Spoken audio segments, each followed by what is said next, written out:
40 দিনের মধ্যে ঋণের বোঝা থাকবে না। একেবারে আল্লাহর কসম করে আমি বলতেছি, এই আমলটা যদি করতে পারেন 40 দিন, প্রত্যেকটা জিনিস পরিবর্তন হওয়ার জন্য নিম্ন 40 দিন লাগে। এই জন্য 40 দিন যদি আপনি আমলটা করতে পারেন, আল্লাহর কসম, ছোট্ট আমলটা এশার সালাতের পরেই যদি আপনি বসে 100 বার এই আমলটা করতে পারেন, একেবারে ইনশাআল্লাহুল আজিজ আপনার ঋণের বোঝা কখনো থাকবে না। কোনো দুশ্চিন্তা, বিপদ, পেরেশানি, একেবারে এটা পরীক্ষিত আমল।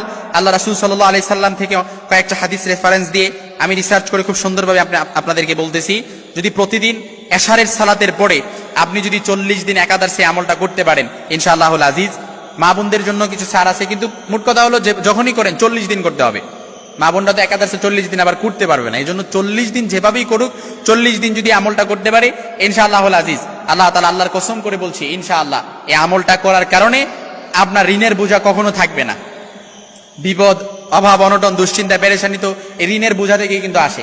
যার যত ঋণ তার তত বেশি দুশ্চিন্তা, যার যত ঋণের বোঝা তার তত বেশি পেরেশানি, তার তত বেশি হতাশ সে, অর্থাৎ তার কোনো কিছুতে বরকত থাকে না, অর্থাৎ কোনো কিছুতে সে শান্তি পায় না। এজন্য এশার সালাতের প্রতিদিন 100 বার দুরূদ শরীফ পড়বেন। একটু ভালো করে বুঝেন কিভাবে করবেন আমলটা, আমি আপনাদেরকে একটু শিখাইয়া দিচ্ছি। আপনারা এই আমলটা যদি করতে পারেন, মেয়ের বিয়ে হচ্ছে না, মেয়ের বিয়ের ব্যবস্থা হয়ে যাবে। ছেলে কথা শোনে না, ছেলে কথা শুনবে। স্ত্রী কথা শোনে না, স্ত্রী কথা শুনবে। সংসারের মধ্যে অভাব অনটন লেগে আছে, অভাব অনটন দূর হয়ে যাবে।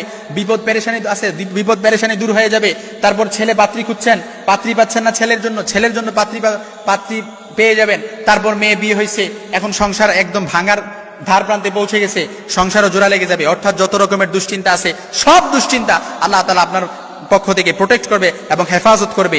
যতগুলো বলেছি এইগুলো ছাড়াও আপনি যদি এর বাইরেও আপনার যত রকমের দুশ্চিন্তা, পেরেশানি, আপনি এইভাবে সিলেক্ট আমি করতে পারবো না, কিন্তু আপনারটা আপনি জানেন, ওইভাবে যদি আপনি করতে পারেন, ইনশাআল্লাহুল আজিজ, আল্লাহর কসম, 40 দিনের মধ্যে আপনার পরিবর্তন হয়ে যাবে। ঋণের বোঝা থাকবে না, মেয়ের পেরেশানি, মেয়ের বিয়ে নিয়ে পেরেশানি, বিয়ে হয়ে যাবে, এবং সংসার নিয়ে পেরেশানি, সংসার অভাব অনটন সবকিছু দূর হয়ে যাবে ইনশাআল্লাহুল আজিজ। তবে আমলটি কিভাবে করবেন? এশার সালাতের পর প্রতিদিন 100 বার দুরূদ শরীফ পড়বেন। দুরূদ শরীফটা কি আবার বলতে পারেন? দিস ইজ দ্য কোশ্চেন নাও, যে কোন দুরূদ শরীফটা পড়বো? আপনি যে কোনো দুরূদ শরীফ পারেন, ওই দুরূদটা আপনি 100 বার পড়তে পারেন। তবে আমি আপনাদেরকে ছোট্ট একটা দুরূদ শরীফ শেখাই দিচ্ছি, এই দুরূদটা আপনারা পড়তে পারেন। আল্লাহুম্মা সাল্লি আলা সাইয়্যিদিনা মুহাম্মাদিন সাল্লাল্লাহু আলাইহি ওয়াসাল্লাম। একেবারে ছোট্ট দুরূদ কিন্তু, আল্লাহুম্মা সাল্লি আলা সাইয়্যিদিনা মুহাম্মাদিন সাল্লাল্লাহু আলাইহি ওয়াসাল্লাম। এই দুরূদটা আপনি 100 বার পড়বেন, তারপর 499 বার পড়বেন লা হাওলা ওয়ালা কুওয়াতা ইল্লা বিল্লাহ। 100 বার দুরূদ পড়ে 499 বার পড়বেন লা হাওলা ওয়ালা কুওয়াতা ইল্লা বিল্লাহ। আর একবার পড়বেন লা হাওলা ওয়ালা কুওয়াতা ইল্লা বিল্লাহিল আলিয়্যিল আযীম।